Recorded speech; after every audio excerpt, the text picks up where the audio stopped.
পূৰ্ণ পৰমাত্মাই পাপ কৰ্মৰ দণ্ডকো কাটিব পাৰে। এতিয়ালৈকে যি সন্ত মহাপুৰুষক লগ পাইছে তেওঁৱেই কৈছে পাপ কৰ্মৰ ফল ভুগিলেহে সমাপ্ত হয়। যিয়ে পাপ কৰ্ম কাটিব পাৰে, যিয়ে কালৰ বন্ধনৰ পৰা মুক্ত কৰিব পাৰে, তেওঁৰ নাম কি, পূজাৰ বিধি কি হয়, এয়া জানিবৰ কাৰণে নিশ্চয় শুনক জগতগুৰু তত্ত্বদৰ্শী সন্ত ৰামপাল দেৱ মহাৰাজৰ অমৃত বচন।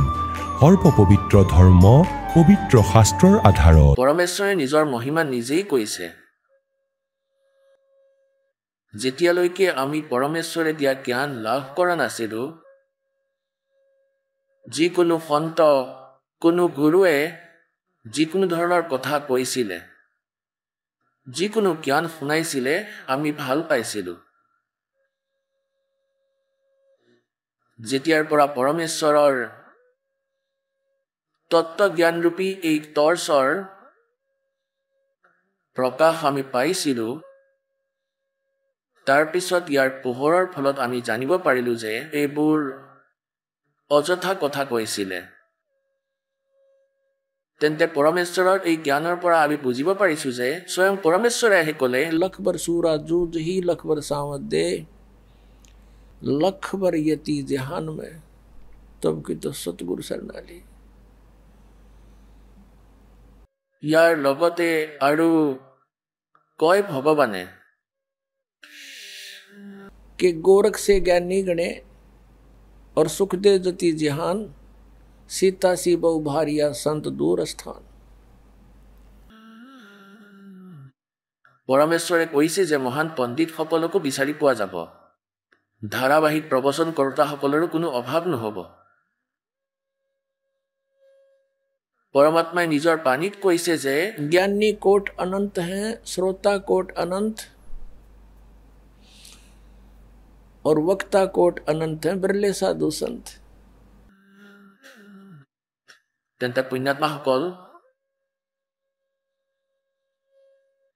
পৰমেশ্বৰে কৈছে যে সীতাৰ দৰে পতিত প্ৰতাপ ধনীৰ কোনো অভাৱ নাই, নাৰীৰ কোনো অভাৱ নাই, বহুত পোৱা যাব। সুখদেৱৰ দৰে যতি পুৰুষো বহুত আছে। গোৰখনাথক পৰমেশ্বৰৰ জ্ঞান পৰমেশ্বৰৰ পৰাই জ্ঞান প্ৰাপ্ত হৈছিলে। আমাৰ ভিতৰত থকা আটাইতকৈ ডাঙৰ অপগুণটো হৈছে যে অকৃতজ্ঞও পেৰেলেল চলে, তৎক্ষণাৎ অকৃতজ্ঞ হৈ যায়। গোৰখনাথজীয়ে পৰমাত্মাৰ পৰা জ্ঞান লাভ কৰিলে, তাৰপিছত তেওঁ নিজেই বক্তা হৈ গ'ল আৰু এই পৰমাত্মাৰ পৰা লাভ কৰা জ্ঞানক ঠায়ে ঠায়ে বৰ্ণনা কৰি এজন মহান পণ্ডিত হিচাপে প্ৰমাণিত হ'ল। পৰমাত্মাই কয়, गोरख से ज्ञानी गणे और सुखदेव जति जहान, सीता सी बहु भारिया ये संत दूर स्थान। সন্তৰ ঘৰ বহুত দূৰত আছে। এনেকুৱা বেকাৰ মহিমাটো বহুতৰ আছে, কিমানৰ কিমান আছে। কিন্তু এই তত্ত্বজ্ঞান লাভ কৰা আৰু পৰম সন্তৰ শৰণ পোৱা, পূৰ্ণ পৰমাত্মাৰ শৰণ পোৱা, এয়াতো বহু যুগৰ পিছতহে পোৱা যায়, কেতিয়াবা কেতিয়াবাহে পোৱা যায়। আৰু এতিয়া এই পথটো আপোনালোকে সফল কৰিব লাগিব। পৰমাত্মাৰ শৰণ পাইছে, আপুনি বহুত পুণ্যকৰ্মী প্ৰাণী। পুণ্যাত্মাসকল, পৰমেশ্বৰ স্বয়ং আহে, নিজৰ বিষয়ে নিজেই কয়। নিজৰ দ্বাৰা ৰচিত সৃষ্টিৰ বিৱৰণ তেওঁ নিজেই দিব পাৰে। এইটো বাৰু বুজা কথা হয়। আমি এই পৃথিৱীৰ উৎপত্তিৰ সম্পৰ্কে যিমানেই অনুমান নকৰোঁ কিয়, আমি ক খও জানিব নোৱাৰোঁ। আনকি এই বিজ্ঞানীসকলে আমাক ক'লেও যে এনেদৰে হৈ এনেদৰে সৃষ্টি হৈছে, এইবোৰতো আনুমানিক কথাহে হয়। নিজৰ দ্বাৰা ৰচনা কৰা সৃষ্টিৰ বিষয়ে পৰমাত্মাইহে ক'ব পাৰে, আৰু এনেকুৱাই তেওঁ কৰে। ইয়াৰ প্ৰমাণ আপুনি সৎগ্ৰন্থসমূহতো দেখা পাব। পবিত্ৰ 4 বেদ পৰমেশ্বৰৰ মহিমাৰে পৰিপূৰ্ণ। আৰু যি পৰমেশ্বৰৰ মহিমা এই বেদে কয়, যি বেদক আমি শিৰোধাৰ্য মানি আহিছোঁ আৰু এইবোৰকে যথাৰ্থ জ্ঞান বুলি ভাবোঁ, এইবোৰত পৰমাত্মা কবিৰ দেৱৰ মহিমা লিখা আছে। আৰু এই মহিমাবোৰ লীলাসমূহ কবিৰ দেৱেই কৰিছে। সেই ধানৱ কবিৰে, জোলাহা কবিৰে, যি কাশীত আহিছিলে, বানাৰসত আহিছিলে।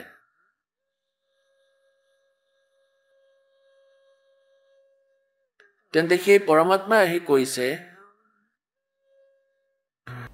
मानुष जन्म दुर्लभ है, मिले न बारंबार, तरवर से पत्ता टूट गिरे, वो बहोर न लगता डारे।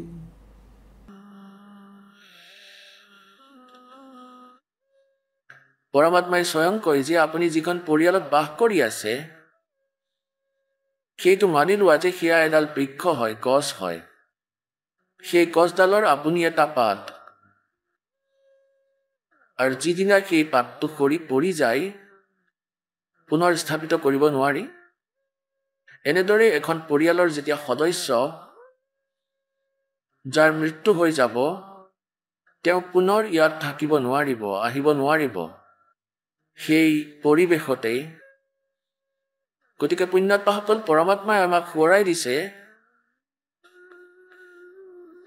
मानुष जन्म पाय कर जो नहीं रटे हरि नाम, जैसे कुआ जल बिना फिर बनवाया क्या काम। राम रटत कोड़ी भलो, चू चू पड़े जो चाम, ये सुंदर शरीर किस काम का, जिस मुख नाही नाम। कबीर जिव्या तो आए भली, जो रटे हरि नाम, नहीं तो काट के फेंक दियो, यो मुख में भलो ना चाम। পৰমাত্মাই এই মানৱ শৰীৰৰ কিমান ভেলু কৈ আছে, কিমান মহিমা কৈ আছে। যদি ইয়াৰ দ্বাৰাই আপুনি ঈশ্বৰৰ উপাসনা কৰে, ভক্তি কৰে, তেন্তে আপুনি এই মানৱ শৰীৰত জীয়াই আছে, মানৱ জীৱন যাপন কৰি আছে, আপুনি এই মানৱ শৰীৰৰ সৎ ব্যৱহাৰ কৰি আছে। আৰু পৰমাত্মাই ইমানলৈকে কৈছে যে এই মুখৰ, এই জিভাৰ কেৱল এটাই আৱশ্যকতা আছে, ভগৱানৰ গুণগান কৰা। ইয়াৰ উপৰি যদি আমি ইয়াৰ দ্বাৰা ভগৱানৰ সাধনা নকৰোঁ, গুণগান নকৰোঁ, ইয়াক কোৱা হয় যে মুখত চাম ভাল নহয়, ইয়াতকৈ ভাল ইয়াক কাটি পেলাই দিয়া। এতিয়া পুণ্যাত্মাসকল, পৰমাত্মাই এনেদৰে নকয় যে ইয়াক কাটি পেলাওক, ইয়াৰ সৎব্যৱহাৰ কৰক।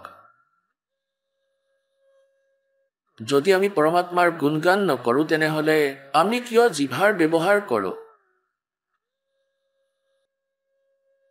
কিমান মিছা মাতো পেটৰ কাৰণে। কাৰোবাক এনেকুৱা কথা কৈ দিওঁ যেনেকৈ কোৱা হয়, পৰমাত্মাই কয়, हृदय पराई आत्मा और जीव बांध तलवार। এজন শক্তিশালী ব্যক্তি বা উচ্চ কৰ্তৃপক্ষই যিকোনো প্ৰকাৰে তেওঁ শক্তিশালী হয়, গতিকে যিকোনো প্ৰকাৰে তলৰজন ব্যক্তি অৰ্থাৎ দুৰ্বল ব্যক্তিজনক এনেকুৱা কথা কয় যে তেওঁৰ আত্মাই কান্দি থাকে। আৰু কোৱা হয় যে জিভাখনে তৰোৱালৰ কাম কৰিলে। আৰু এজনে নিজৰ হিতৰ কাৰণে, মানে নিজৰ ৰোজগাৰৰ বাবে এই জিভাৰে কিমান কিমান মিছা কথা কয়, আৰু আমি সেই সকলো পাপ উপাৰ্জন কৰোঁ। সেয়েহে পৰমাত্মাই কয়, राम रटत कोड़ी भलो, राम रटत कोड़ी भलो, चू चू पड़े जो चामे, ये सुंदर शरीर किस काम का, जा मुख नाही नाम। राम रटत दारिद्र भलो, टूटी घर की छान, वो सुंदर महल किस काम के जहां भक्ति नहीं भगवान। राम रटत कन्या भली साकट भलो न पूत। जैसे छेरी के गल में गल थना जिसमें दूध ना मूत। परम पिता परमात्माय আমাক এই বিষয়ে বুজাবলৈ চেষ্টা কৰে যে কাল ভগৱানে গোটেই বিপৰীত ৰীতি জুৰি ৰাখিছে। আমি এই কালৰ জালত ইমানকৈ বান্ধ খাই গলো যে আমাৰ এখন সমাজ গঠন হ'ল। সেই সমাজৰ অনুসৰি সকলো সুবিধা যেতিয়া আমি নাপাওঁ তেতিয়া আকৌ যথেষ্ট অসুবিধা হয়।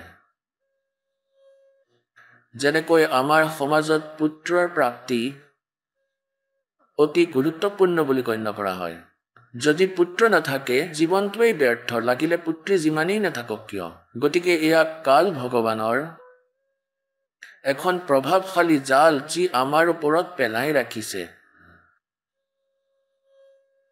যিজনৰ পুত্ৰ নাই তেওঁ নিজকে সমাজত নিজেই নিজক এজন দুৰ্বল বুলি ভাবে, বৃথা বুলি ভাবে। আৰু যিজনৰ একেবাৰেই সন্তান নাই তেওঁতো নিজৰ জীৱনকেই ব্যৰ্থ বুলি ভাবে বিনা জ্ঞানেৰে। আমি জ্ঞানৰ অবিহনে দুখী ইয়াত। যেতিয়া আমাৰ জ্ঞান হ'ব তেতিয়া এই কথাবোৰে আমাক দুখী নকৰিব। তাৰ পিছত তাৰ বাহিৰেও আমি ধৈৰ্য ধৰিলো যে কন্যা হ'ব, কন্যা। পুত্ৰ নহ'ল, আগলৈ আকৌ সেই ভনীসকলৰ কন্যাসকলৰ কিমান কষ্ট হ'ব। যেনেদৰে তেওঁলোকৰ সন্তানৰ বিয়া হ'ব, ভাই নাথাকিলে শোভা নাপায়। সেইদিনা ভনীসকলে বহুত কান্দিব। হয়তো খুৰা বৰদেউতাসকলে যিমানেই যি নকৰক কিয়। আকৌ আমি আৰু এটা বনাই ৰাখিছো ৰক্ষা বন্ধন। সেই ৰক্ষা বন্ধনৰ দিনা সেই ভনীসকলে আকৌ কান্দিব যিসকলৰ ভায়েক নাই। সি ৰক্ষা কৰিব পাৰিব জানো নিজৰ ভনীক? সেই ভায়েকে যিয়ে সুৰক্ষা দিবলৈ ৰাখি বান্ধিবলৈ যায় যে ভাই তুমি মোৰ ৰক্ষা কৰিবা। এজন ভনীয়েকে কৈ আছিলে যে ৰক্ষা বন্ধনৰ দিনা, এয়া নাম লোৱাৰ আগৰ কথা, নাম লোৱাৰ পাছত আমি এইবোৰ নকৰো কিয়নো আমি বুজি পাই যাওঁ। এতিয়া তেওঁ অনুভৱ কৰিলে যে মই মোৰ ভাতৃৰ ঘৰলৈ গৈছিলো, মাৰ ঘৰত ৰক্ষা বন্ধনৰ দিনা। অপেক্ষা কৰি আছিলে যে ভাইক আহিব আৰু ৰাখি বান্ধিব। এতিয়া ৰাখি বান্ধিম, সেইদিনা ভায়েক নাহিল, ভায়েকৰ মৰা ফটোহে আহিল, এক্সিডেণ্ট হ'ল, দুৰ্ঘটনা হৈ গ'ল। এতিয়া গোটেই পৰিয়ালে বহি কান্দি আছে। এতিয়া যিজন ভায়েকে নিজৰে ৰক্ষা কৰিব নোৱাৰিলে সেইজনে ভনীয়েকৰ ৰক্ষা কিদৰে কৰিব? যিজন ৰক্ষা কৰোঁতা তেওঁৰ ফালে কোনো ধ্যানেই দিয়া নাই। তেন্তে পৰমাত্মাই এয়া মনত পেলাই যে तुम समर्थ का शरणागहो रंगोरी हो और फिर कबू ना हो अकाज राम रंगोरी हो। পুণ্যাত্মাসকল, যদি আপুনি পৰমাত্মাক পাবলৈ বিচাৰে আৰু কালৰ ফাণ্ডৰ পৰা পৰিত্ৰাণ পাব বিচাৰে তেন্তে আপোনালোক পৰমাত্মাই দিয়া বিধানত চলিব লাগিব। लोक लाज ना कीजिए निर्भय हो रहिए, ये मन संतों दीजिए तो गोविंद पाइए। बहु सागर जूनी जन्म हरिदास मिटावे, बहुर बहुर नहीं आवही फिर मुक्ता पद पावे। ऐसे हरिजन संत हैं संगत नियत की जय, इस झूठे जग की लाज में ना ही चत दीजिए। যিকোনো ফন্তৰ ইতিহাস চাই লওক, এওঁলোকসকলে প্ৰথমতে এইটোৱে কৈছে যে कि लोक लाज मर्यादा जगत की तृण जो तोड़ बगावे, जब कोई राम भगत गत पावे। মীৰাবাই কৈছিলে सत्संग में जाना मेरा ना छूटेरी, सत्संग में जाना मेरा ना छूटेरी। हारी चाहे जड़ के मरो सन सारे, सत्संग में जाना मेरा ना छूटेरी। অৰ্থাৎ আমি আমাৰ উদ্দেশ্যত ইমান দৃঢ় হ'ম, তেতিয়া আমি পৰমেশ্বৰৰ ওচৰলৈ আহিম। গৰীবদাস চাহেবজীয়ে কয় যে এই পূৰ্বপুৰুষৰ যিসমূহ ৰীতি আছে এইবোৰ তৎক্ষণাৎ ত্যাগ কৰিব লাগিব। আমাৰ বাবে এয়াই হৈছে আটাইতকৈ ডাঙৰ বাধা। গতিকে এইবোৰক আমি ত্যাগ কৰিলেহে আমাৰ পৰমাত্মা প্ৰাপ্তি হ'ব। পুণ্যাত্মাসকল, পৰমেশ্বৰক পোৱা অতি সহজ। কালে আমাক ইমান বিভ্ৰান্ত কৰিছে যে কোনোবাৰ সন্তান নাই, তেওঁক এনেধৰণে কোৱা হৈছিল যে তেওঁৰ ৰাতিপুৱা দৰ্শনো হ'ব নালাগে। এনেদৰে কৈছিলে যে যিসকলৰ সন্তান নাই, যে এয়া চোৱা ৰাতিপুৱাই ৰাতিপুৱাই কাৰ মুখ দেখিলোঁ, সন্তানহীন। আৰু তেওঁ অনুভৱ কৰিছিল যে এওঁলোকে এই বিষয়ে চিন্তা কৰি আছে, কৰে এনেকুৱাই, এতিয়াও এনেকুৱাই হয়। পুণ্যাত্মাসকল, ইয়াত কালৰ সকলো বিপৰীত ৰীতি আছে। এতিয়া যেতিয়া আমি তত্ত্বজ্ঞানেৰে পৰিচিত হ'ম, তেতিয়া পৰমাত্মাৰ বিধান অনুসৰি আমি চলিব লাগিব। লোক লাজৰ চিন্তা কৰিব নালাগে। কবিৰ চাহেবে কয়, मात पिता सुख स्त्री आलस बंधु कान और संत मिलन को जब चले ये अटकावे आण, इनका अटकाया अटके नहीं और संत मिलन को जा कह कबीर सो संत है आवागमन नसा। মাক দেউতাকৰ যেতিয়া সৰু সৰু ল'ৰা ছোৱালী থাকে, সেই মাতা পিতাই যাৰ জ্ঞান নাই তেওঁলোকে বাধা দিয়ে। আৰু যিসকলৰ সন্তান ডাঙৰ হৈছে আৰু মাতা পিতাসকলে বিচাৰে যে সৎসংগৰ ফালে আগবাঢ়ক, তেতিয়া সন্তানে বাধা দিয়ে। কোনোবাৰ পত্নীয়ে বাধা দিয়ে, কোনোবাৰ স্বামীয়ে বাধা দিয়ে। কহি বন্ধু কান মানে লোক লাজ। তেতিয়া পৰমাত্মাই কয়, इनका अटकाया अटके नहीं, इनका रोका रोके नहीं और संत मिलन को जा कह कबीर सो संत है फिर आवागमन नसा।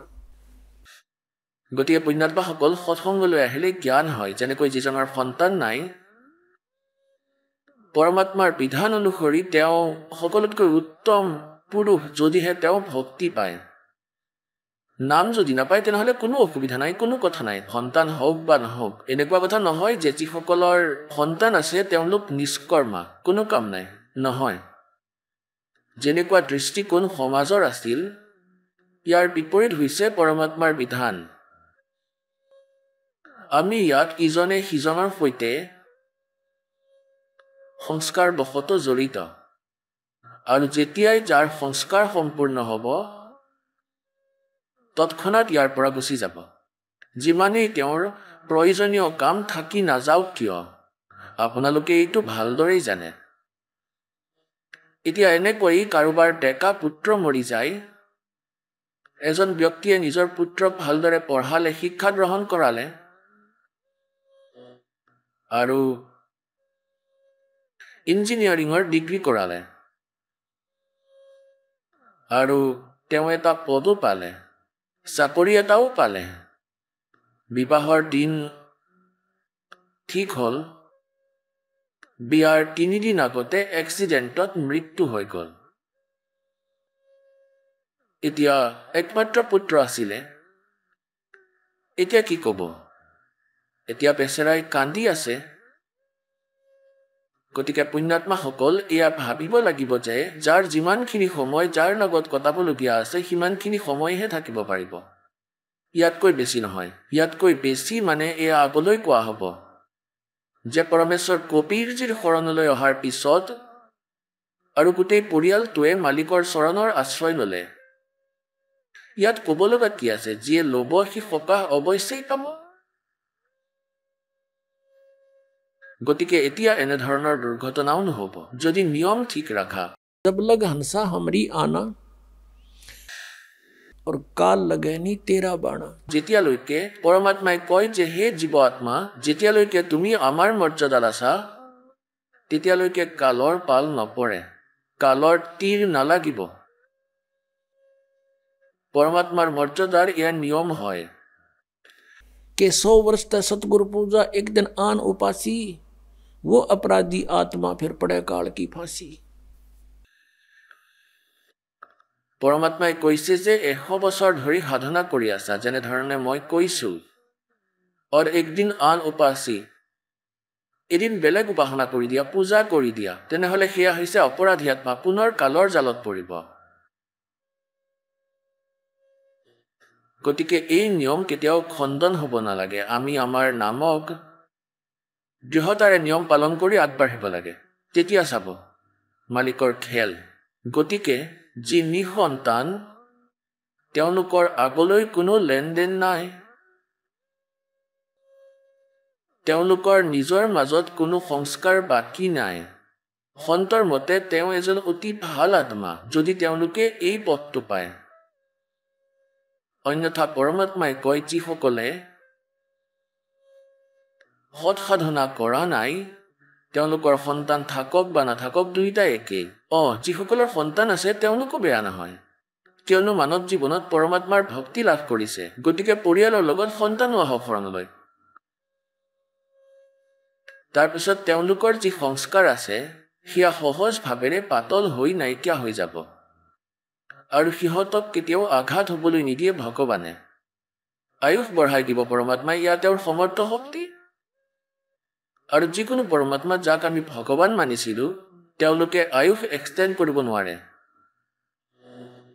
যেনেকৈ আমি ভগৱান বিষ্ণুক সমৰ্থৱান মানিছিলোঁ, তেওঁৰেই অৱতাৰ শ্ৰীৰাম আৰু শ্ৰীকৃষ্ণ আছিলে। যেনেকৈ ভক্তসকলে বহুবাৰ প্ৰশ্ন কৰে যে যেনেকৈ শ্ৰীকৃষ্ণজীয়ে মোৰ ধ্বজ ৰজাৰ পুত্ৰ তাম্ৰধ্বজক চূৰ্ণ বিচূৰ্ণ কৰি জীয়াই তুলিছিল, গতিকে তেওঁক সমৰ্থৱান মানি ললো আমি এই এটা উদাহৰণেৰে। পৰমাত্মা কবীৰজীয়ে কৈছিল, ধৰমদাসে এইটো প্ৰশ্ন কৰিছিলে, তেতিয়া পৰমেশ্বৰজীয়ে কৈছিল কবীৰদেৱজীয়ে ধৰমদাসজীক যে শ্ৰীকৃষ্ণদেৱে তেওঁৰ নিজৰ ভাগিনক কিয় জীৱিত কৰা নাছিল, অভিমন্যুক, যেতিয়া তেওঁ মহাভাৰতৰ প্ৰথম দিনাৰ যুদ্ধত মৃত্যু হৈছিল। তেওঁৰ নিজৰ ভাগিন সুভদ্ৰাৰ পুত্ৰ আছে, শ্ৰীকৃষ্ণই জীৱিত কৰিব নোৱাৰিলে, যাক জীয়াই তোলাৰ প্ৰয়োজন আছিল, আৰু তাত যুদ্ধ কৰিলে মোৰ ধ্বজৰ পুত্ৰক কাটি আকৌ জীৱিত কৰি আনিলে। ধৰমদাস একেবাৰে স্তম্ভিত হৈ পৰিলে যে ভগৱান ইয়াতো সত্য কথা ক'লে। তেওঁলোকৰতো কুল নাশ হৈ আছিল, আৰু তাত ভগৱানে তেওঁলোকক জীৱিত কৰিব নোৱাৰিলে। তেতিয়া প্ৰশ্ন কৰিলে যে কি কাৰণত প্ৰভু?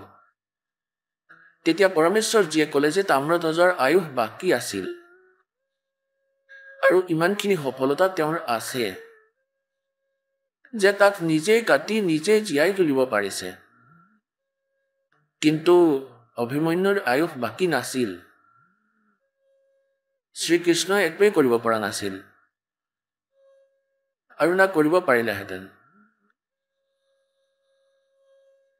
তেতিয়া ধৰমদাসে ক'লে যে ভগৱান সঁচাকৈয়ে তেওঁক তাক পুনৰ জীৱিত কৰাটো অতি প্ৰয়োজনীয় আছিল। এজন সাহসী যোদ্ধা আছিলে, আৰু লগত এখন ডাঙৰ যুদ্ধ হৈ আছিল, পাণ্ডৱৰ কুল নাশ হৈ আছিলে।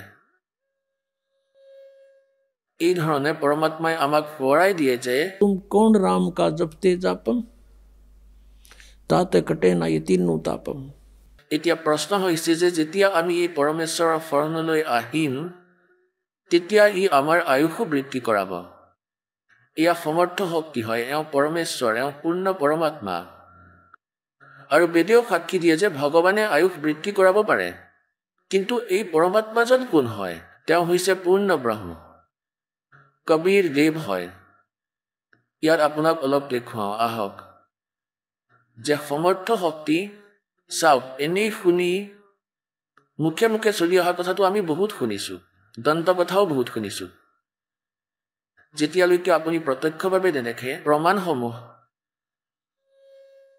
আপোনালোকৰ বিশ্বাস নহ'ব পাৰে, কিয়নো আমি এই বেদৰ আঁৰত যিসকল বক্তা আছিলে, তেওঁলোকে বেদৰ, পুৰাণৰ, গীতাৰ ৰেফাৰেঞ্চ দি সৎসংগ কৰিছিলে,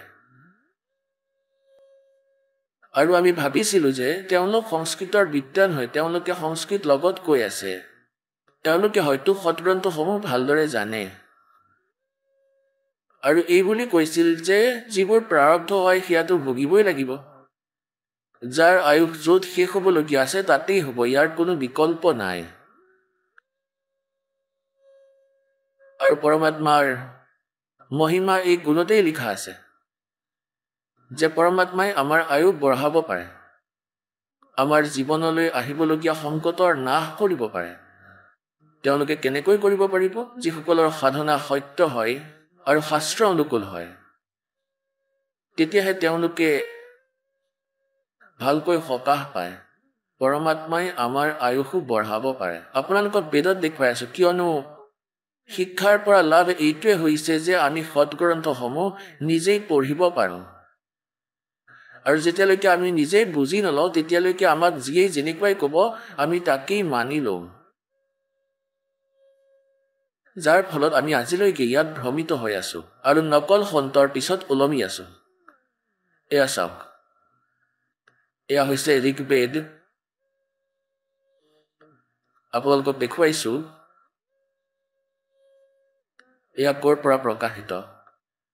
সৰ্বদেশিক আৰ্য প্ৰতিনিধি সভা, মহৰ্ষি দয়ানন্দ ভৱন, ৰামলীলা ময়দান, নতুন দিল্লীৰ পৰা। ইয়াৰ ফোন আৰু ফেক্স নম্বৰ এয়া।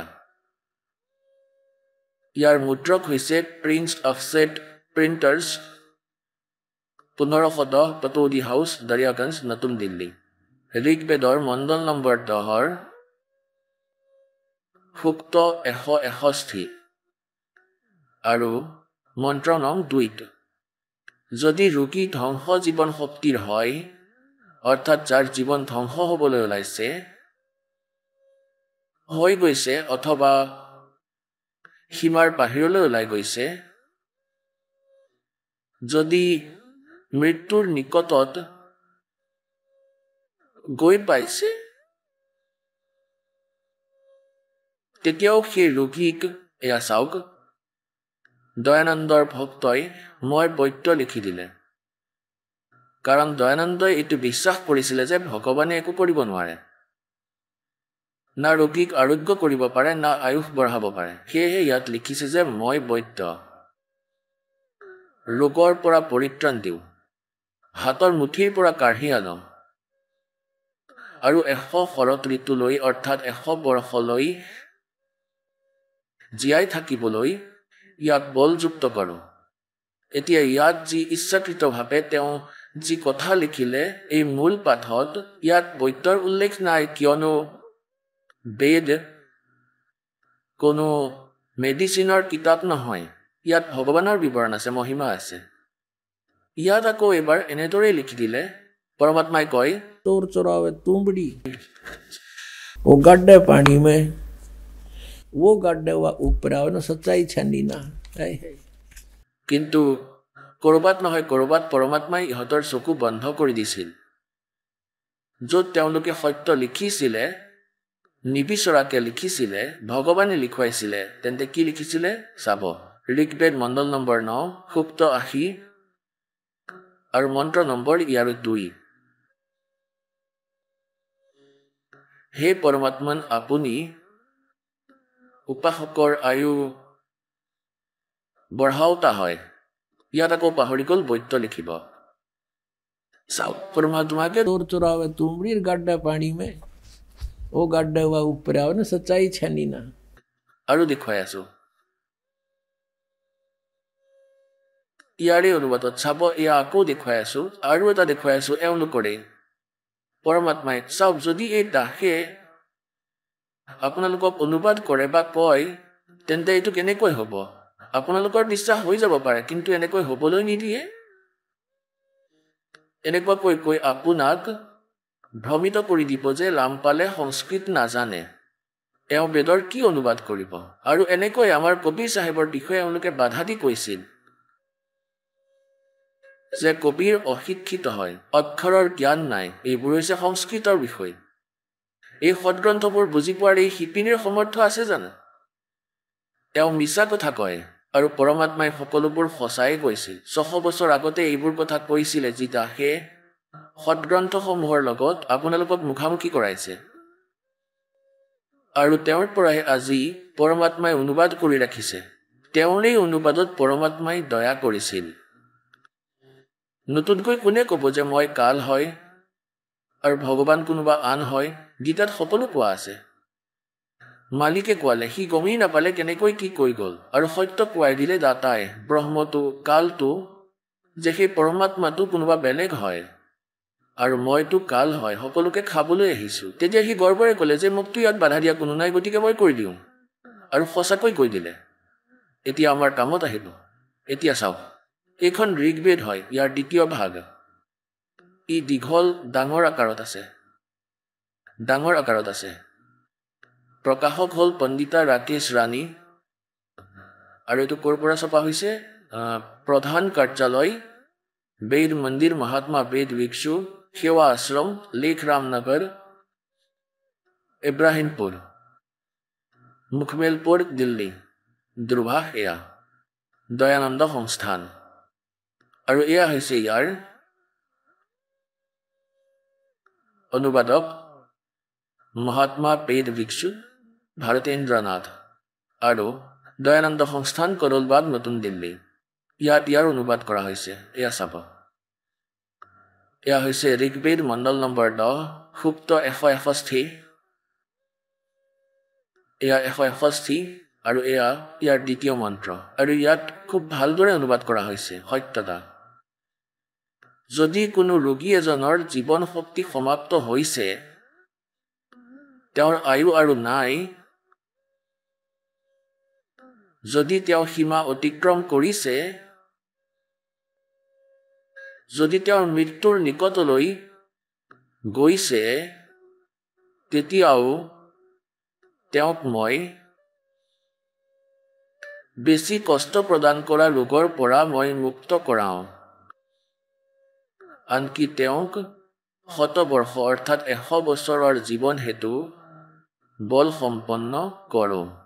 ভাৱাৰ্থটো ঠিকেই লিখিছে ইয়াত। যদি ৰোগীৰ জীৱন শক্তি সমাপ্ত হয়, অৰ্থাৎ বয়স শেষ হৈ গৈছে, আয়ুস শেষ হৈছে, আৰু তেওঁৰ ৰোগ সীমা অতিক্ৰম কৰিছে, তেতিয়াও পৰমাত্মাই তেওঁক এই কষ্টপদ ৰোগৰ পৰা মুক্ত কৰি 100 বৰ্ষ অৰ্থাৎ 100 বছৰৰ জীৱন দিব পাৰে।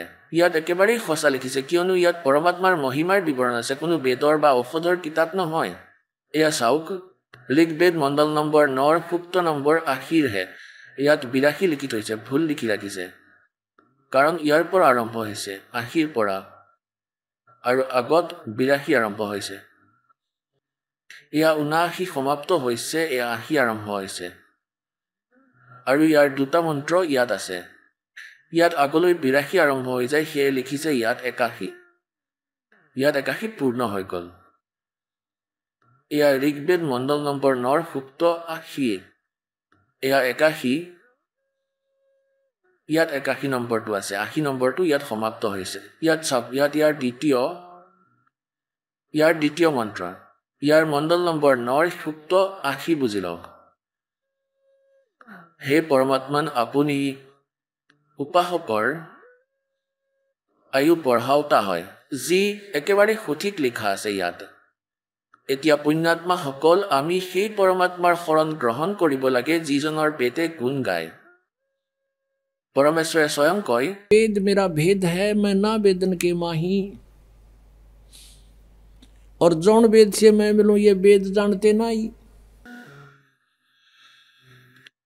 এই 4খন বেদৰ ভিতৰত কবিৰ পৰমেশ্বৰে কয় যে ইয়াত মোৰেই গুণগান আছে। নিজৰ দ্বাৰা ৰচনা কৰা এই সৃষ্টিত পৰমাত্মাই স্বয়ং আহি কয় যে, তেওঁ কি কয়?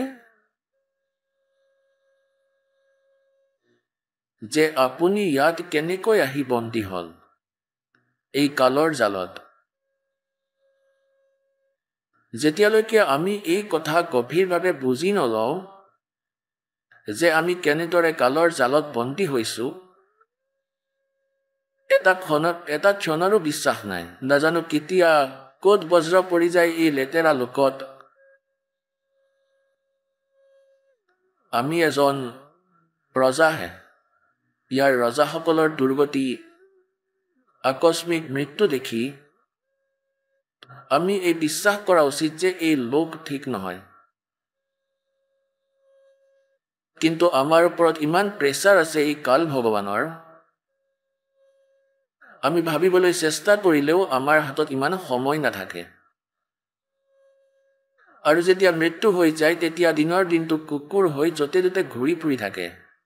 কেতিয়াবা ইফালে গৈছে, কেতিয়াবা সিফালে ঠেকা খাইছে, গোটেই দিনটো শান্তি নাই। এজন ভকতে নিজৰ বন্ধুক কৈছিলে যে ব'লা ব'লা আজি আমি সৎসংগলৈ যাওঁ। প্ৰথমতে দুইজন বন্ধু আছিল আৰু এই জ্ঞান বুজি পোৱাৰ পিছত তেওঁ তেওঁৰ বন্ধুক কৈছিলে যে ব'লা সৎসংগলৈ যাওঁ। সি কৈছিলে যে সময় নাই, টাইম নাই মোৰ হাতত। আৰু বন্ধুৰ কৰ্তব্য হয় যে বন্ধুক বুজনি দিয়া। সি বহুত বুজাবলৈ চেষ্টা কৰিছিল যে সি পাছত ভুগিব। ৰৈ ৰৈ সি যায় আৰু তাক বুজাবলৈ চেষ্টা কৰে। শেষত নিষ্কৰ্ষ এইটোৱে ওলাই যে সি কৈ দিয়ে যে মোৰ সময় নাই। বহুবাৰ পোৱাৰ পিছতো সি একেই উত্তৰ দিলে। এদিন তাৰ মৃত্যু হৈ গ'ল। অনুপদেশী বন্ধুজনক এতিয়া তাক উঠাই লৈ গৈ আছে তাৰ অন্তিম সংস্কাৰ কৰিবৰ বাবে। এতিয়া সেই উপদেশী বন্ধুজনো তাৰ লগতেই গৈ আছিলে আৰু কৈ আছিলে राम नाम सत्य है, सत्य बोलो गत है। और वो कह रहा था आज भाई ने फुर्सत है। তেওঁতো পুৰা কথাটো ক'বই পাৰিছিল যে আজি মোৰ ভাইৰ সময় আছে। আন এজনে ক'ব ধৰিলে, ভাই তুমি এনেকৈ নক'বা, এওঁলোকৰতো আঘাত লাগিল আৰু এওঁলোকৰ ডেকা ব্যক্তি এজন ঢুকাল আৰু তুমি ধেমালি কৰি আছা। তেওঁ ক'লে যে নাই, মই ধেমালি কৰা নাই, মই কান্দি আছোঁ। আগতে মই আৰু সি বন্ধু আছিলোঁ। মই তাক মাজনিশাত আহি কৈছিলোঁ যে ব'ল তালৈ যাম সৎসংগ চাবলৈ। তেতিয়া সি মোৰ লগত ওলাই গৈছিল। মইতো তাক কৈ আছিলোঁ যে 20 বছৰ ধৰি তই মোৰ লগত আহ। তেতিয়া সি মোকে আকৌ ওলটাই কৈছিলে, তোৰ মাথা বেয়া হৈছে নেকি, মেণ্টেল হৈছে নেকি? সৰু সৰু ল'ৰা ছোৱালী কি এনেই ডাঙৰ হ'ব? এতিয়া সোধা তাৰ সন্তানক কোনে পালিব? আৰে তই আজব হয়। পৰমাত্মাই কয়, নিজৰ মহিমা নিজেই কয় আৰু আমাক বুজায়। उस समर्थ की रीढ़ छुपाई। পৰমাত্মাই কয় যে মাৰ গৰ্ভত এই পৰমাত্মাই তোমাৰ প্ৰতিপালন কৰিলে। আৰু সেই সময়ত না তোমাৰ কোনো ভাই আছিল না ভনী আছিল। মাকেও জনা নাছিলে যে তেওঁৰ সন্তানটো পেটত কেনেকৈ পালি আছে। আৰু এতিয়া সেই একেটা শিশুৱে পেটৰ পৰা ওলাই দৈনিক আধা লিটাৰকৈ গাখীৰ খাবলৈ আৰম্ভ কৰে। আৰু তালৈ কোনে পঠাই আছিল? ইয়াৰ বাবে হয়তো পৰমাত্মাৰ কিবা এটা ছিষ্টেম আছে, যোগাৰ আছে। আৰু বাহিৰতো তেওঁৱেই ইয়াৰ সংৰক্ষক। নিজৰ সন্তানক পৰমাত্মাৰ হাতত এৰি দিয়াই হৈছে আমাৰ পৰম কৰ্তব্য। যেতিয়া এই কথা জানি লোৱা হয় আৰু যিসকল সন্তান যুৱক হয়, তেওঁলোকৰ মাতা পিতা বৃদ্ধ হৈছে, পুৰণি সংগত ৰঙি আছে, তেওঁলোকক বুজাবলৈ চেষ্টা কৰা। জোৰ জবৰদস্তি নহয়, লাহে লাহে জ্ঞান দিবা, মৰমেৰে বুজোৱা। আৰু নিজৰ পৰিয়ালক, আত্মীয় সজ্জনক যিমানলৈকে আপুনি যাব পাৰে, বুজাব পাৰে, আপোনাৰ পৰম কৰ্তব্য হয়। পৰমাত্মাৰ প্ৰতি ভক্তিৰ উপৰিও যদি পৃথিৱীৰ কোনো প্ৰাণীয়ে, জীৱনদায়ক প্ৰাণীয়ে আন ভক্তি কৰি আছে, তেওঁ ভক্তি কৰা নাই, তেওঁ ভুলহে কৰি আছে। परमेश्वर बाणीत लिखा है जे अगम निगम को देख ले और बुद्धि विवेक विचार उदय अस्त का राज मिले तो बिन नाम बेगार। बेगार काक पोৱা হয়। আগৰ দিনত আজিৰ পৰা প্ৰায় 40 বছৰ আগতে এই পুলিচসকলে তেওঁলোকৰ থানাত কোনো ধৰণৰ ভেহিকল নাছিলে। তেওঁলোকে কিন্তু তেতিয়া এনেকৈ ধৰিব পাৰিছিল। কোনো টেম্পো চালকে, কোনো জীপৱালা পাই গ'লে তাতেই গোটেই দিন ৰেল বনাই ৰাখে। এনেকুৱা এজন টেম্পো চালকক ধৰিছিল আৰু তাক ৰাতিপুৱা 6 বজাত লৈ গৈছিল। আৰু তাক ৰাতি 12টা বজাত এৰি দিছিলে আৰু তাক গোটেই দিনটো তাক লগত লৈ ফুৰিছিল কাৰোবাক ৰেড লগাবলৈ আছিল কাৰোবাক ধৰিবলৈ আছিল এই সকলোবিলাক ঠাইলৈকে লৈ গৈছিল আৰু তেলো সি নিজেই ভৰাইছিল নিজৰ টকাৰে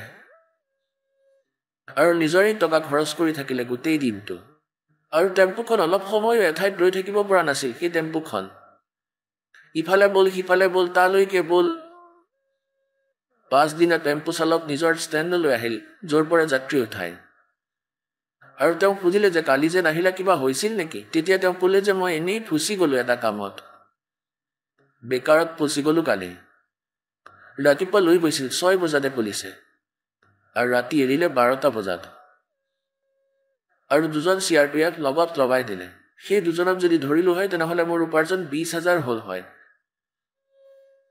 সি বেকাৰ আছিলে গোটেই দিনটো তাৰ গাড়ীৰ চকাই ৰোৱা নাছিলে মানে কষ্ট সি বহুত কৰিলে আৰু খৰচখিনিতো কৰিলেই ইয়াকে বেকাৰ বুলি কোৱা হয় আহক আমি এতিয়া সেই শ্ৰদ্ধালুসকলৰ অনুভৱবোৰ জানো যিসকলে জগতগুৰু তত্ত্বদৰ্শী সন্ত ৰামপাল দেৱ মহাৰাজৰ পৰা দীক্ষা প্ৰাপ্ত কৰিছে তথা তেওঁৱে কোৱা ভক্তি মাৰ্গ এওঁলোকে অৱলম্বন কৰি আছে নমস্কাৰ ছাৰ সৎ সাহেব কি নাম আপোনাৰ মোৰ নাম ধৰমবীৰ দাস হয় কি কাম কৰে আপুনি হয় মই জেল ৱাৰ্ডেন হয় জেল ডিপাৰ্টমেণ্টত মই চাকৰি কৰোঁ ক'ত ঘৰ আপোনাৰ মোৰ গাঁও কণ্ডিলা জিলা জিন্দ হাৰিয়ানাৰ মই বাসিন্দা হয় সন্ত ৰামপালদেৱ মহাৰাজৰ শৰণলৈ কেনেকৈ আহিলে এয়া বহুত দীঘল পৰিক্ৰমা হয় ইয়াক মই বিস্তাৰিতভাৱে আপোনাৰ আগত ক'ম মই যেতিয়া এই কৰোথা কাণ্ড হৈছিলে সেই সময়ত ৰোহতাক জেলত ৱাৰ্ডেনৰ পদত আছিলোঁ আৰু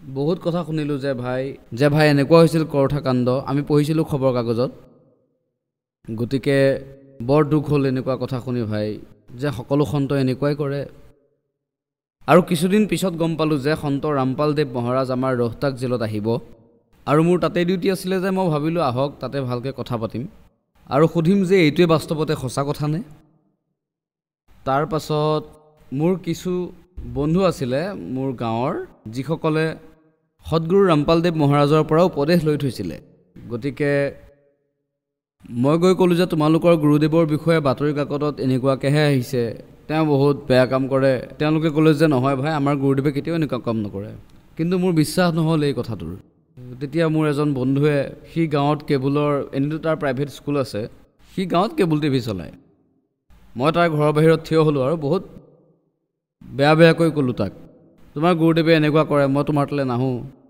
তেওঁ ক'লে ভাই এটা কথা কোৱা মোৰ মা পাগল আচলতে তেওঁৰ মাক পাগল আছে নিজৰ কাপোৰ ফালি দলিয়াই দিয়ে তাৰ দেউতাক ইমান মদাহী আছিলে যে সকলো গাঁৱৰ ল'ৰা ছোৱালী তাৰ পিছতে লাগি থাকে তেওঁ ক'লে ভাই যে মোৰ ঘৰত মোৰ মা পাগল অৱস্থাৰ পৰা সুস্থ হৈ গ'ল মোৰ দেউতা মদ খাইছিলে কিন্তু এতিয়া 1 নম্বৰৰ মানুহ হৈ গ'ল মই এতিয়া সেই সুখবোৰ কেনেকৈ পাহৰি যাওঁ যে মই এতিয়া কেনেকৈ কওঁ মোৰ গুৰু সন্ত ৰামপালদেৱ মহাৰাজ দেৱৰ ওচৰত এই জ্ঞান নাই তেওঁৰ পৰা কোনো লাভ নহয় মোৰ যিটো লাভ হ'ল সেইটো মই কেনেকৈ দেখিও নেদেখা কৰোঁ এই কথাই মোৰ কোনো প্ৰভাৱ নেপেলালে মই তাক ক'লোঁ যে সি মোক ক'লে যে চাহ খাই যোৱা মই ক'লোঁ ভাই মই চাহ নাখাওঁ মই গুচি গ'লোঁ তাৰ পাছত সি মোক ফোন কৰি ক'লে যে ভাই আমাৰ গুৰু তোমাৰ জেললৈ আহি আছে তুমি তেওঁৰ লগত শিষ্টাচাৰেৰে কথা পাতিবা নহ'লে তুমিও পাপৰ ভাগী হ'বা মোৰ এজন ডাঙৰ দাদা ওম প্ৰকাশ নাম তেওঁৰ কৰোথা কাণ্ডৰ আগত তেওঁৰ সপৰিয়ালে তালৈ গৈছিলে তেওঁকো মই ফোনত বহুত কিবা কিবি ক'লোঁ যে ভাই তুমি তালৈ কিহৰ কাৰণে গৈছিলা তেতিয়া সি মোক কি ক'লে ফোনত যে ভাই মই তোমাকে এৰি দিম কিন্তু মই গুৰুদেৱক এৰিব নোৱাৰিম তথাপিও মোৰ বুদ্ধিয়ে কাম কৰা নাই যে ভাই মোৰ দাদাই এনেকৈ কৈছে তোমাকে এৰি দিম কিন্তু গুৰুদেৱক এৰি দিব নোৱাৰিম তথাপিও মোৰ বুদ্ধিয়ে কাম কৰা নাই মই ভাবিলোঁ পাগল হৈ গ'ল তাৰ পাছত গুৰুদেৱ জেললৈ আহিল জেললৈ অহাৰ পাছত সেই দিনটোক মই বহুত শুভ দিন বুলি মই মানো কিয়নো সেই সময়ত মই গুৰুদেৱ য'ত বন্দী আছিল তাতে মোৰ ডিউটি চলি আছিল গতিকে গুৰুদেৱ আহিল তাৰ পাছত তেওঁ ভিতৰত শুই থাকিলে গধূলি আমি ভাবিলোঁ যে ভাই গুৰুদেৱ এতিয়া ৰিমাণ্ডৰ পৰা আহিছে এতিয়া তেওঁ বিশ্ৰাম কৰক আমি ৰাতিপুৱা কথা পাতিম যেতিয়া ৰাতিপুৱা ডিউটি মোৰ তাতেই আছিল এমাহৰ বাবে মোৰ পাৰ্মানেণ্ট ডিউটি পৰে মোৰ তাতেই ডিউটি আছিলে তাৰ পাছত গুৰুদেৱ ৰাতিপুৱা যেতিয়াই গুৰুদেৱৰ মই ওচৰলৈ গ'লোঁ গুৰুদেৱে যেতিয়া মোক সুধিলে যে তুমি কোন গাঁৱৰ হয়। মই ক'লোঁ মই কন্দেলা গাঁৱৰ হয়। গুৰুদেৱে ক'লে কন্দেলাৰতো বহুত ভকত আছে মোৰ। মই ক'লোঁ হয় বহুত ভকত আছে। গুৰুদেৱ সন্ত ৰামপালদেৱ মহাৰাজে মোৰ দাদাৰ নামেই লৈ ল'লে। এজন ওম প্ৰকাশ নামৰ আছে কন্দেলাৰ এজন ভাল ভকত। চাওক বাতৰি কাকততে কিমান খবৰ আহিছে। সেই শুনি মই গুৰুদেৱক কৈ দিলোঁ যে মই তেওঁক চিনি নাপাওঁ। ইমান বেয়া প্ৰচাৰ শুনাৰ পাছত মই মোৰ দাদাকেই চিনি নাপাওঁ বুলি মই তেওঁক কৈ দিলোঁ। গুৰুদেৱে ক'লে তুমি চিনি পোৱা বা নোপোৱা, মোৰ ভকত হয় তেওঁ। মই ক'লোঁ ঠিকে আছে। গুৰুদেৱে মোক বহুৱালে, সৃষ্টিৰ ৰচনা শুনালে। মোক সৃষ্টিৰ ৰচনা শুনোৱাৰ পাছত গুৰুদেৱে মোক ক'লে পুত্ৰ এয়া একেবাৰে সত্য। মই তোমাক যি সৃষ্টিৰ ৰচনা শুনালোঁ সেয়া তোমাৰ শুনি তোমাৰ এনেকুৱা লাগিব যে এয়া মনে সজোৱা কাহিনী।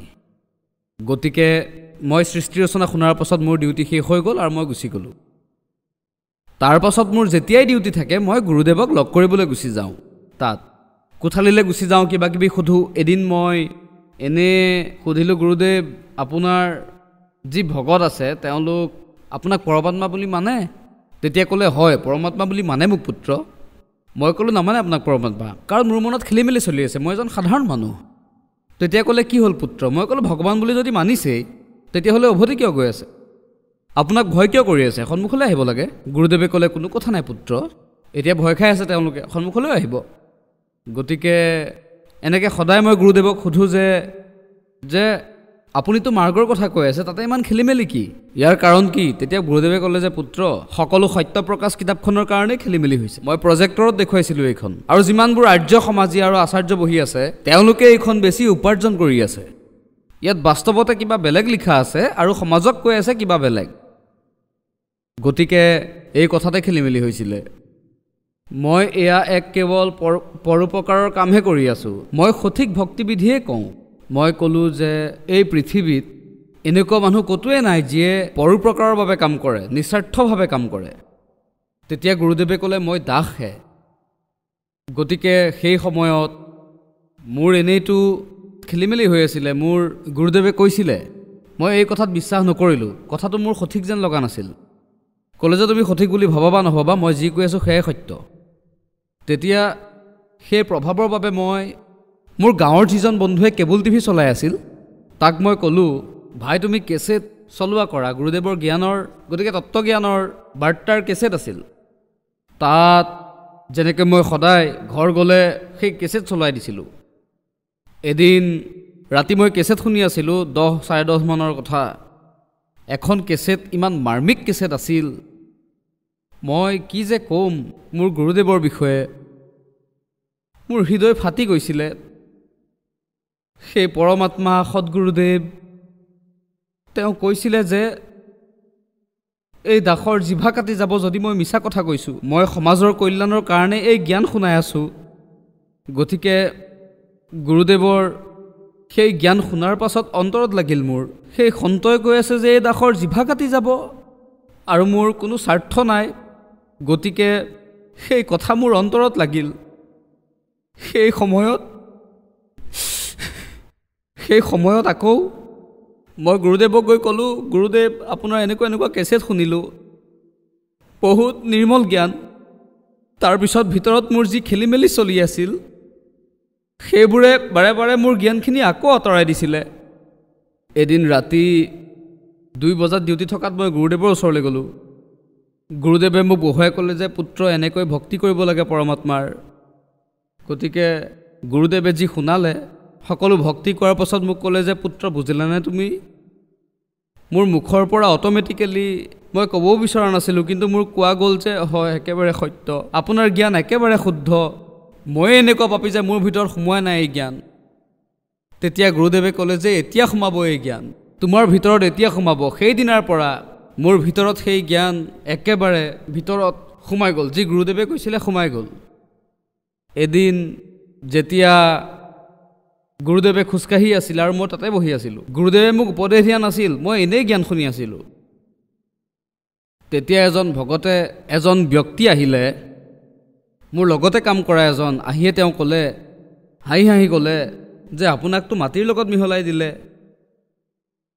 তেতিয়া মোৰ গুৰুদেৱে ক'লে যে হয় পুত্ৰ মাটিৰ লগত মিহলাই দিলে, কিন্তু এনেকুৱা উদাহৰণ দিলে আমাৰ গুৰুদেৱে একদম সঠিক।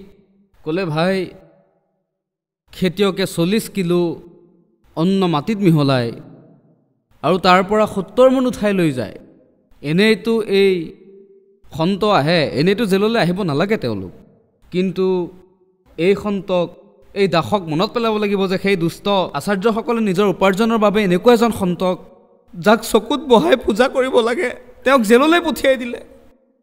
এনেকুৱা মাৰ্গ যি পৃথিৱীত সন্ত ৰামপালদেৱ মহাৰাজে যি চলাই আছিলে, সেই মাৰ্গক প্ৰায় 1.5 বছৰৰ কাৰণে বন্ধ কৰাই দিছিলে। এই মাৰ্গক হে পৰমাত্মা, এনেকৈ গুৰুদেৱক আমি চাইছিলোঁ। আজি গুৰুদেৱৰ ওপৰত যি অভিযোগ দিয়া হৈছে, এনেকুৱা অভিযোগ, মানুহ পাগল হৈ মৰি যাব। এওঁতো প্ৰকৃততে পৰমাত্মা, তেওঁতো ইমানখিনিও আফচোচ কৰা নাছিলে। প্ৰতিবাৰে এনেকুৱা নিৰ্মল জ্ঞান, ইমান ধুনীয়া জ্ঞান। তাৰ পিছত গুৰুদেৱক মই ক'লোঁ যে নাম উপদেশ দিয়ক এই দাসক। তেতিয়া মোক গুৰুদেৱে মানা কৰি দিলে যে পুত্ৰ এতিয়া নহয়, তুমি আৰু অলপ বুজা জ্ঞানক, বুজা, তাৰপাছত ল'বা তুমি উপদেশ। মই ঘৰ গ'লে কেছেট চলাই দিওঁ গুৰুদেৱৰ। মোৰ যিজন বন্ধু আছিল তেওঁক কৈছিলোঁ কেছেট চলোৱা গুৰুদেৱৰ, আৰু মই শুনি আছিলোঁ। গতিকে মোৰ পত্নী যি ঘৰতে থাকে, মই যেতিয়া বাহিৰলৈ যাওঁ অফ কৰি দিছিলে চেনেলটো, আন চেনেল লগাইছিলে। তেতিয়া মই কৈছিলোঁ ইয়াক বন্ধ নকৰিবা, এয়া মই শুনো, যদি তুমি শুনিবলৈ নিবিচাৰা তেতিয়াহ'লে কথা নাই। গতিকে মই সদায় শুনিছিলোঁ গুৰুদেৱৰ জ্ঞান, সেয়া মোৰ ভিতৰত সোমাই গৈ থাকিল। তাৰপিছত কেইবাবাৰো গুৰুদেৱৰ পৰা তাত জেলৰ ভিতৰত যেতিয়া মই গুৰুদেৱক কৈছিলোঁ আপোনাৰ এই সৎসংগ শুনি আছোঁ মই, তেতিয়া গুৰুদেৱে পুনৰ শুনাইছিল মোক। গতিকে এনেকৈ হৈ প্ৰায় আৰু 6 মাহ গুচি গ'ল। 1 বছৰৰ ওপৰা-ওপৰি প্ৰায় 1.5 বছৰ গুচি গ'ল। তেতিয়া মোৰ ডিউটি প্ৰশাসনত পৰিল। মোক কি কৰিলে, দেখিলে যে সন্ত ৰামপালদেৱক মই লগ কৰিবলৈ যাওঁ, ইয়াৰ ডিউটি বাহিৰত লগাই দিয়া জেলৰ পৰা, মোৰ ডিউটি বাহিৰত লগাই দিলে। বাহিৰত লগোৱাৰ পাছত ভিতৰলৈ মোক যাবলৈ নিদিয়া হ'ল। জ্ঞান উপদেশ মই নোপোৱা হ'লোঁ।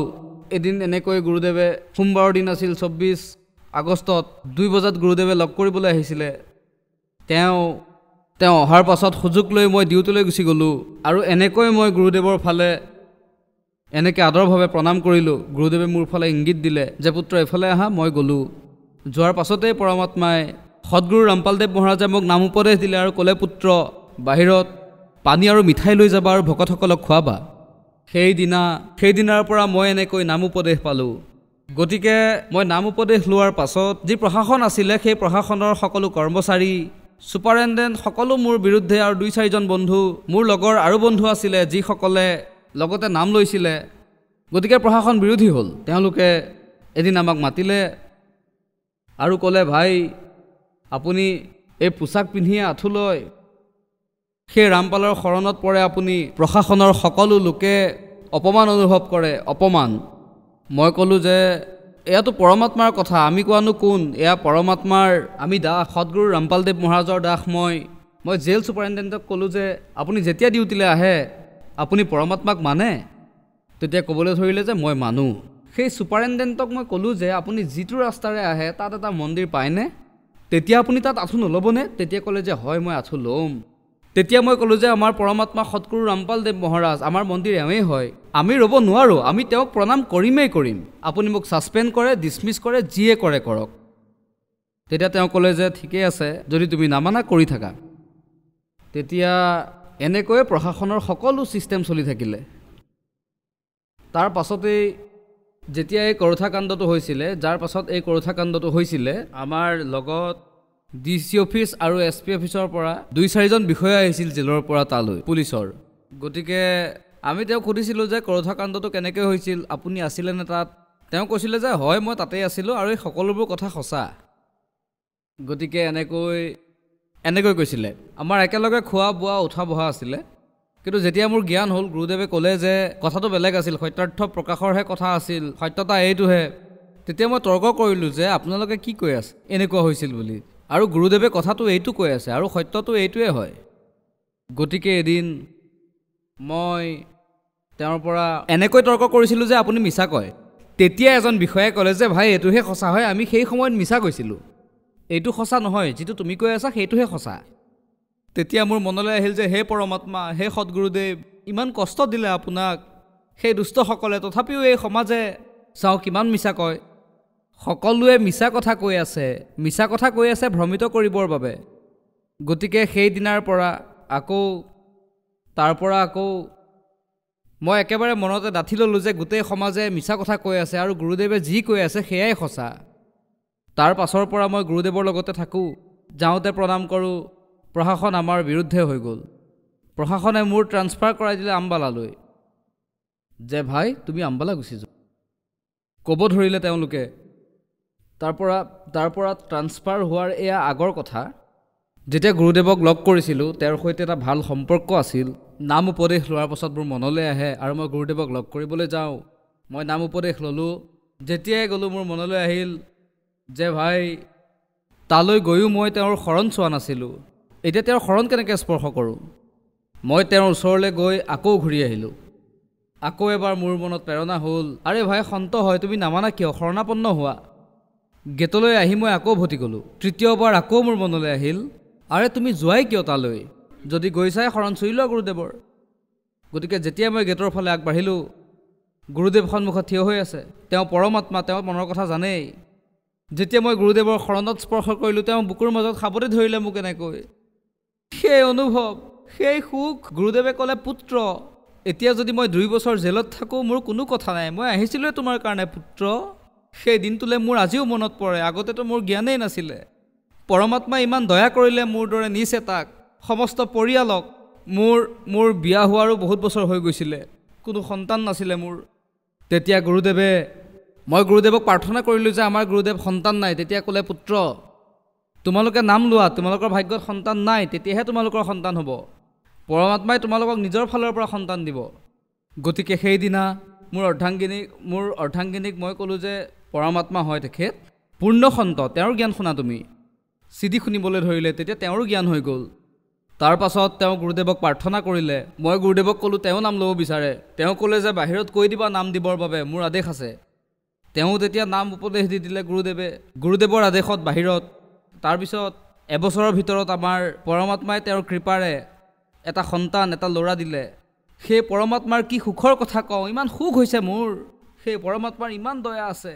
আৰু আটাইতকৈ ডাঙৰ কথা, মইতো কেৱল সাধাৰণ মানুহহে, মই ভক্তিৰ কথা কি জানো, কিন্তু যি মৰম আছে, মৰম, বাস্তৱিক মৰম, সেয়া গুৰুদেৱে দিছে মোক। মইতো নাজানিছিলোঁ এই মৰম কি হয়। সেই পৰমাত্মা, সেই জ্ঞাতা, এয়া সেইজনেই পৰমাত্মা যি সৃষ্টিৰ পালনকৰ্তা।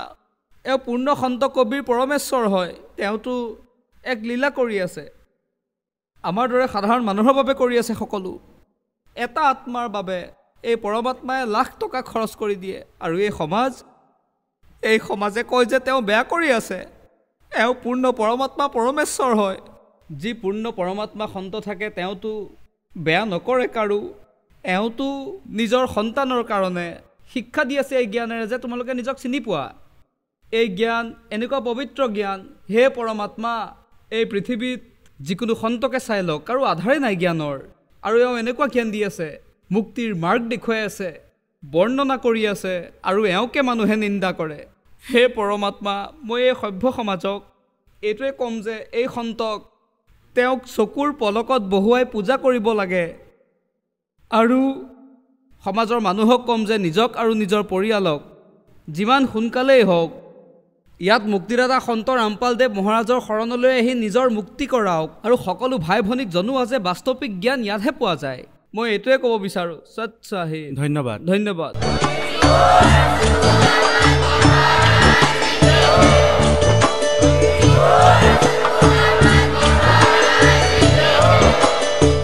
আপুনি শুনি আছিলে জগতগুৰু তত্ত্বদৰ্শী সন্ত ৰামপালদেৱ মহাৰাজৰ মংগল প্ৰবচন।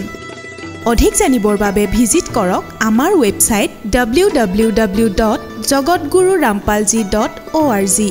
সন্ত ৰামপালদেৱ মহাৰাজৰ শুভ আশীৰ্বাদত সমগ্ৰ বিশ্বতে 500তকৈও অধিক নাম দীক্ষা কেন্দ্ৰ আছে, য'ত সন্ত ৰামপালদেৱ মহাৰাজৰ দ্বাৰা বিনামূলীয়া নাম দীক্ষা দি থকা হৈছে। আপোনাৰ নিকটৱৰ্তী নাম দীক্ষা কেন্দ্ৰৰ ঠিকনা জানিবলৈ সম্পৰ্ক কৰক 8222880541।